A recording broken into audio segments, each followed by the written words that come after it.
cette nouvelle vidéo, on va parler édition de photos, on va parler Lightroom et Instagram. L'idée c'est simple, c'est que je vais t'expliquer un peu mon process, ma façon de faire pour travailler mes propres photos, celles que tu peux voir notamment sur Instagram. On va rentrer dans Lightroom, je vais te présenter les différents menus et les différentes fonctionnalités qui vont te permettre de sublimer tes photos. Je trouve que c'est toujours intéressant de voir la façon de faire de différents créatifs pour essayer de trouver des nouvelles façons de fonctionner, des nouvelles façons de travailler. Et donc je me suis dit que ce serait une bonne idée de partager ça avec toi. On va pas perdre de temps, je vais rentrer directement dans Lightroom, je vais te montrer mon écran et t'expliquer mon process au fur et à mesure, étape par étape. Ok, donc là on est dans Lightroom, j'ai sélectionné cette photo là que j'affectionne particulièrement. C'est une photo que j'ai prise sur les quais à Paris au coucher de soleil.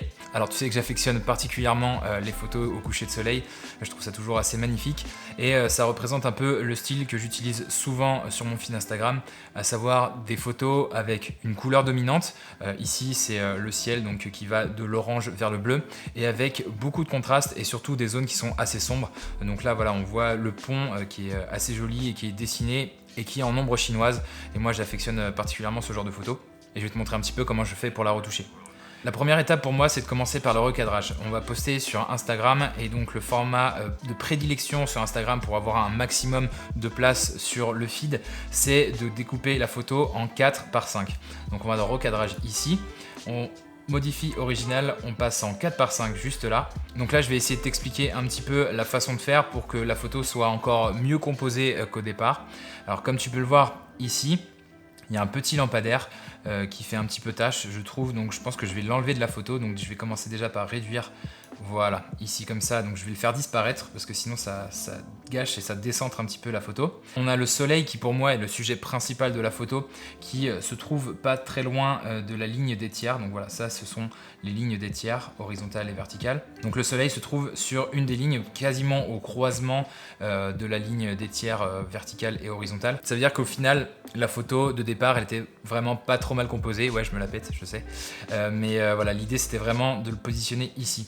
Ce qui est intéressant aussi, c'est cette ligne-là directrice qui mène un petit peu le regard. Et donc je pense que ça peut être intéressant de la placer, voilà, juste ici, au croisement entre le bord de la photo et la ligne des tiers, pour avoir une composition qui est assez équilibrée. Donc là, je la trouve vraiment pas mal. On a en gros la moitié basse de la photo qui est en ombre chinoise où on a également le soleil et la moitié supérieure où on a le ciel qui est assez joli, qui a des couleurs assez sympathiques avec un joli dégradé.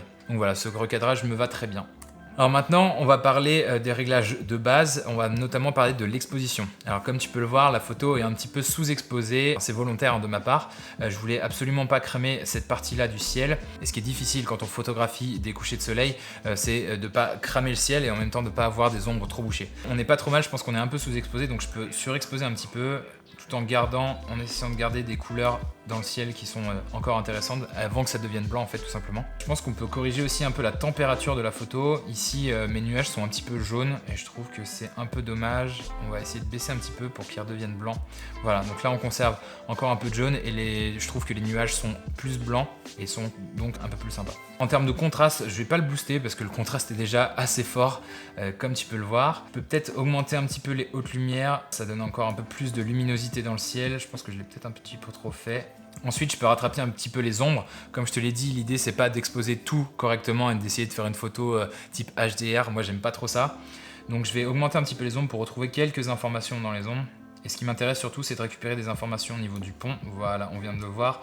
Si je l'enlève, on a quelques informations ici. Et si j'augmente un petit peu les ombres, on va récupérer d'autres informations et donc là voilà, on voit un peu plus le détail de l'architecture de ce pont qui est vraiment stylé et qui est vraiment photogénique je trouve.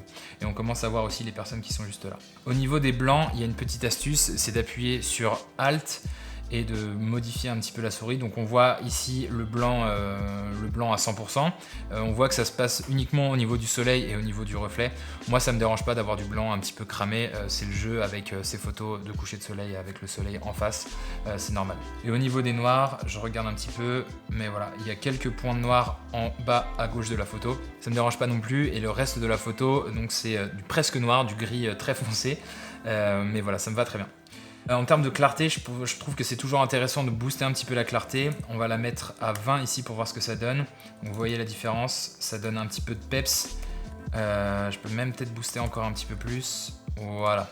Donc là, ça donne encore plus de contraste à la photo. Mais ce qui est intéressant, c'est que la clarté, elle vient impacter la photo localement. On gagne un petit peu en intensité et en brillance en fait dans la photo. Donc je trouve ça assez cool. Au niveau de la vibrance, je vais augmenter un petit peu pour insister sur la couleur bleue et sur la couleur jaune. Là, je l'ai un petit peu trop fait.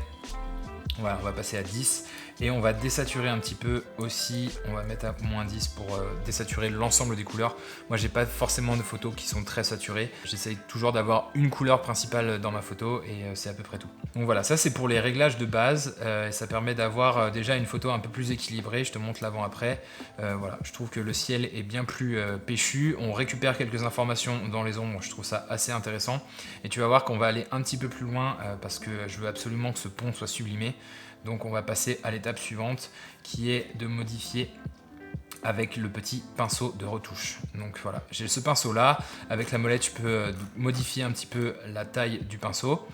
Donc je vais essayer de recouvrir le pont, les détails du pont. Alors uniquement cette partie là, si je descends un peu plus bas ici, je vais toucher en même temps au ciel et donc ça va se voir en fait une fois la photo terminée. Donc je ne vais pas passer sur cette partie là. Là si tu regardes, si tu laisses ta souris positionnée sur le curseur principal, on voit que j'ai peint en gros la surface supérieure du pont et je vais essayer d'aller chercher des détails.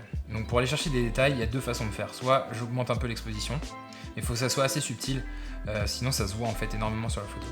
Donc là voilà, là c'est pas mal, j'ai augmenté un petit peu et on récupère énormément d'informations. Donc voilà, forcément il y a un peu de grain parce qu'on était dans les parties sombres. Mais c'est le jeu et je trouve quand même qu'on arrive à récupérer pas mal d'informations. Et ce qui m'intéresse, c'est vraiment cette zone-là avec le reflet du soleil par-dessous le pont. Je trouve ça hyper stylé. On peut aussi augmenter un petit peu les ombres ici. Voilà, ça fait un effet encore un peu plus prononcé. Donc là, j'ai un petit peu fait trop fort. On va faire quelque chose comme ceci. On a récupéré vraiment des informations au niveau du pont. Pour moi, c'était quelque chose d'important parce que c'est vraiment la partie architecturale et sympa de la photo. Je pense que je vais encore insister un petit peu plus là-dessus. Donc je vais aller justement sur cette zone-là, juste au niveau du soleil, et je vais augmenter la clarté. Voilà, pour augmenter en fait le côté brillant. Voilà pour ce qui est de l'exposition et des réglages de base. Moi, j'aime bien avoir les silhouettes comme ça qui sont conservées relativement sombres. Ensuite, on va dans la partie courbe. Alors, je ne vais pas rentrer forcément trop dans le détail, mais je vais te parler d'un réglage que je fais assez systématiquement et que tout le monde fait assez systématiquement d'ailleurs. C'est de faire une courbe en S. Donc, l'idée, c'est de faire 3 points, un au milieu, un au premier quart et un au troisième quart, ici. De baisser un petit peu les ombres et d'augmenter un petit peu la luminosité, les lumières claires. Donc, je te rappelle, à gauche, c'est la partie ombre. Ici, c'est les hautes lumières. Et donc, si on booste grossièrement voilà, les lumières sombres, on va pas avoir la photo tout en noir, donc moi ça m'intéresse pas. Ce que j'aime beaucoup faire aussi, et pour donner un côté un peu rétro à la photo, c'est ici de prendre ce curseur là qui représente les noirs et de l'augmenter un petit peu pour que ça devienne un peu plus gris. Donc voilà la différence, là c'est noir, et là c'est un petit peu gris. Donc en fait ça vient écraser un peu la photo et ça vient lui donner un côté un peu rétro, un peu fade que j'apprécie particulièrement, qui a été longtemps plébiscité sur Instagram avec les filtres, etc. Donc voilà, moi je continue à utiliser cette petite astuce. Il faut le faire doucement, légèrement pour pas que ça soit trop prononcé. Si tu dois retenir une règle, c'est vraiment toujours d'utiliser les réglages avec douceur, avec parcimonie. Faut pas trop pousser les réglages, sinon ça se voit, sinon la photo va vraiment trop retoucher et perd de son naturel. Donc faut vraiment y aller subtilement. Tu vois, c'est une question de quelques pourcents en plus, quelques pourcents en moins. Je vais aussi diminuer le blanc absolu pour que ça devienne un petit peu gris. Voilà. Comme ça écrase un petit peu la photo et ça donne un petit côté rétro. Ensuite, on rentre dans le TSL. Alors le TSL, c'est teinte, saturation et luminance de chacune de tes couleurs. Donc la teinte, ça va tout simplement te permettre de modifier la couleur. Donc par exemple ici, sur du rouge, je peux le faire devenir rose ou orange. Là, ça m'intéresse pas parce qu'il n'y en a pas en fait sur la photo. Alors ce qui m'intéresse moi par contre, c'est de passer le jaune en un peu plus orangé. Voilà, comme ceci. Pour faire un effet bleu et orange, ça c'est la combinaison qui marche assez bien quand on fait des retouches photo. Le bleu ici, j'aimerais bien le passer un peu plus bleu-vert. Voilà, comme ceci. Je trouve ça assez joli. Faut pas le faire trop violemment, sinon ça va vraiment dénaturer la photo. Concernant la saturation, quelque chose que je fais souvent pour avoir un feed le plus homogène possible, c'est de diminuer la saturation du bleu. Donc ça va devenir un petit peu plus gris. Voilà, quelque chose comme ça. Et de diminuer aussi la saturation du jaune. ce qui fait que ça fait un effet un peu plus orange pâle que j'apprécie particulièrement. Dans ce cas-là, il y a juste besoin de toucher ces deux couleurs-là parce qu'on n'a vraiment que 2 couleurs sur la photo. Concernant la luminance, il n'y a que 2 couleurs à toucher, donc le jaune, donc soit on diminue le jaune et ça va faire un effet comme ça, ce qui est pas trop mal d'ailleurs. Je peux diminuer un petit peu effectivement, comme ça c'est pas trop mal. Et je peux modifier aussi le bleu.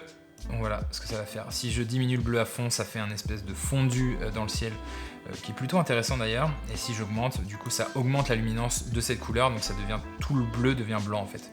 Donc moi ce que je vais faire, c'est diminuer un peu, je trouve ça pas mal comme ça. C'est le genre de photo que j'aime bien faire. Au niveau des détails, ici je laisse toujours le gain à 40, par contre j'applique un masquage. Donc là en fait je peux faire varier le curseur, mais je me rends pas compte de la quantité de masquage qui est appliquée. Donc ce qu'il faut faire, c'est appuyer sur la touche Alt. Et voilà, là on voit tout de suite la différence et ce qui est intéressant, c'est de donner de la netteté surtout aux détails, donc au pont pour moi, au niveau des arbres et à la silhouette des personnes.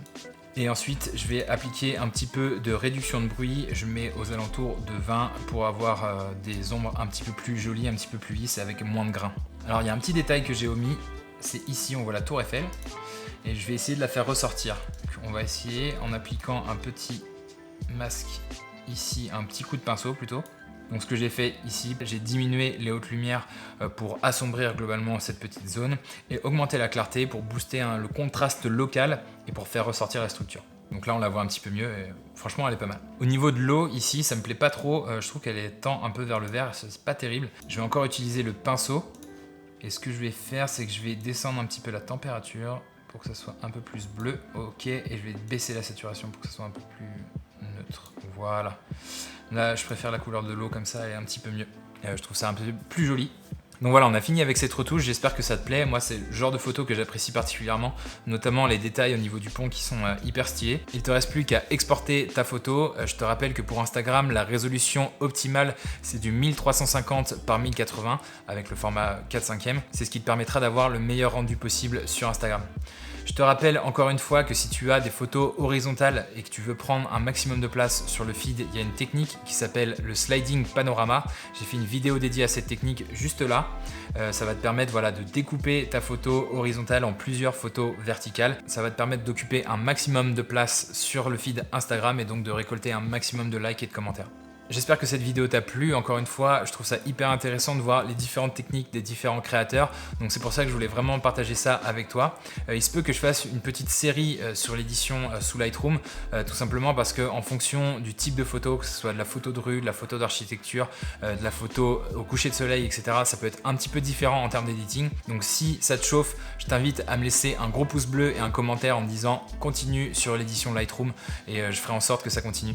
Comme d'habitude, pense à liker, à t'abonner et à activer la petite cloche, comme ça tu seras prévenu quand je posterai de nouvelles vidéos. Je te dis à dimanche prochain. Allez, ciao!